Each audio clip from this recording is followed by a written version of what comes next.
उत्तर प्रदेश विधानसभा में vision document 2047 पर चल रही 24 घंटे की मैराथन चर्चा के दौरान एक ऐसा वाकया सामने आया जिन्होंने सभी को चौंका दिया। समाजवादी पार्टी की विधायक पूजा पाल ने सदन में बोलते हुए अपनी पार्टी की नहीं बल्कि मुख्यमंत्री योगी आदित्यनाथ की जमकर तारीफ की। उन्होंने माफिया अतीक अहमद और उनके गैंग पर की गई कार्यवाही के लिए सीएम योगी को धन्यवाद किया। सदन में बोलते हुए पूजा पाल भावुक हो गई। उन्होंने कहा, मैंने अपना पति खोया है। सब जानते हैं मेरे पति की हत्या कैसे हुई और किसने की। मैं मुख्यमंत्री को धन्यवाद करती हूं जिन्होंने मुझे न्याय दिलाया और मेरी बात तब सुनी जब किसी ने नहीं सुनी। उन्होंने आगे कहा कि प्रयागराज में मुख्यमंत्री ने मुझ जैसी कई महिलाओं को न्याय दिलाया और अपराधियों को दंड दिया। ऐसे अपराधियों को दंड दे करके उनको न्याय दिलाने का काम किया है और कल शायद मेरी प्रयागराज की जनता मुझे सुनेगी तो वो लोग भी माननीय मुख्यमंत्री जी को धन्यवाद देने का काम करेंगे पुनः दोबारा। और माननीय अध्यक्ष जी, मेरे जैसे पता नहीं कितने महिलाओं की सिंदूर को मिटाया गया, पता नहीं कितने माताओं की गोदी सूनी कर दी गई। मैं धन्यवाद देना चाहती हूँ ऐसे मुख्यमंत्री जी का जिन्होंने जीरो टॉलरेंस ला करके पॉलिसी को ला करके अपना करके अपराध और माफिया अतीक अहमद जैसे अपराधियों को मट्टी में मिलाने का काम।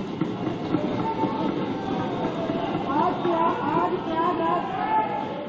अधिष्ठाता महोदय जी, आज प्रयागराज ही नहीं अपितु पूरा उत्तर प्रदेश की जनता आज माननीय मुख्यमंत्री जी के तरफ विश्वास की नजर से देखता है कि कोई भी प्रदेश का कोई भी माफिया या भू माफिया हमारे भाई की तरफ, हमारी महिलाओं की तरफ, हमारी बहनों की तरफ बुरी नजर से उठा के देखने का काम करेगा तो उस हर अपराधी को मिट्टी में मिलाने का काम किया जाए। और माननीय अधिष्ठाता महोदय जी, मैं ये कहना चाहूंगी कि कोई जिसकी सबसे बड़ी बात क्योंकि जो करके दिखा दे उसी पर विश्वास किया जाता है। मैं भी 3 बार इस सदन की विधायक रही हूँ, बहुत छोटी उम्र से रही हूँ। सबके विश्वास और सबकी आस से मैं यहाँ पर आई हूँ। उसी आशा और विश्वास को जब भी मुझे किसी ने दिलाया है तो मैं उसके साथ खड़ी रही हूँ। मैं कहना चाहूंगी कि इसकी सबसे बड़ी नजीर प्रयागराज में आपने हत्याकांड में देखा होगा, जिसमें मेरे पति की हत्या हुई थी और जिस घटना को पूरा प्रदेश जानता है।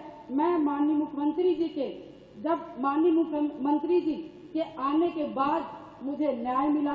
मेरे पति के हत्यारे अतीक अहमद को माननीय मुख्यमंत्री जी ने मिट्टी में मिलाने का काम किया। मैं उनके इस जीरो टॉलरेंस पॉलिसी का समर्थन करती हूँ और मुझे लगता है कि इस बात को मैं नहीं कहना चाहती थी क्योंकि मैंने आज तक चाहे सदन हो, चाहे सड़क हो और चाहे मेरा घर हो, चाहे परिवार हो, मैं विधायक बनी मगर मैंने बहुत ही शालीनता से अपना परिवार, अपना समाज और सदन की मैंने हमेशा गरिमा बनाए रखी। मैंने कभी भी किसी का अपमान नहीं किया। मगर मैं विधायक से पहले मैं 9 दिन की ब्याहता थी।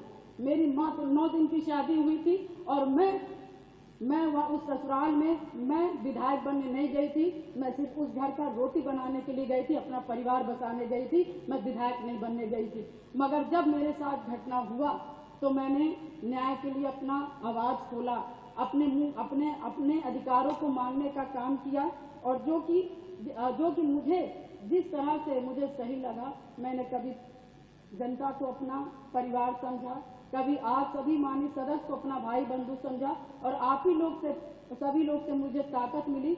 और मुझे लगता है कि प्रयागराज में जो कोई नहीं सोचता था, मैं मिसाल हूँ उन सभी लोगों का जो कि मैं बहुत गरीब परिवार से, दोनों ससुराल और मैके दोनों परिवार से, बहुत गरीब परिवार से आती हूँ।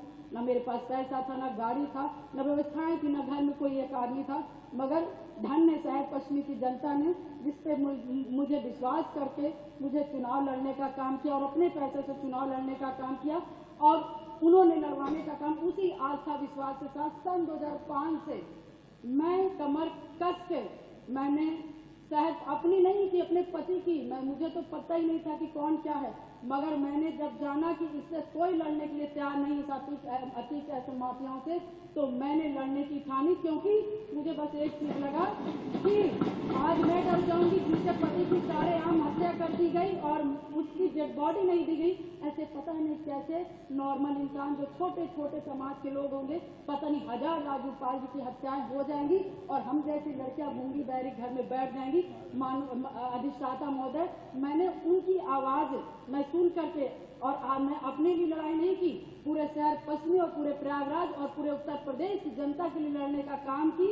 और शायद मेरे आराध्य शिव जी को तरस आया होगा जिन्होंने माननीय सदस्य की सरकार समाप्त कर लेना और हमारे जो सबको बोलना है जी को मानने वाले भगवान जी हनुमान जी को मानने वाले हैं, ऐसे मुखिया उत्तर प्रदेश के सरकार के मुख्यमंत्री बने। और शायद मेरी दम घुट रही थी और शायद मुझे दिक्कत हो रही थी और शायद मैं लड़ते लड़ते कहीं न कहीं अंदर से टूट रही थी, शरीर कमजोर हो रही थी, परेशान हो रही थी।